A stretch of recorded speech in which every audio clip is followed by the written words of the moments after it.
Rasanya keren banget. Kemudian setelah beberapa bulan gue ikut, sensei gue ngasih pengumuman kalau bentar lagi bakal ada olimpiade bela diri.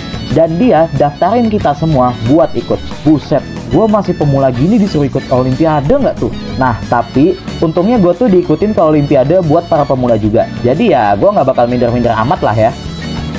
Singkat cerita, hari perlombaan pun tiba.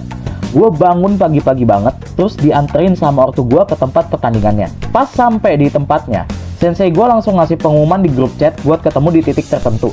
Dan setelah semuanya ngumpul, kita ada briefing singkat lagi. Briefing ini isinya ya pokoknya sensei gue nih nyemangatin kita buat pertandingan hari ini. Minasan, ingat ini.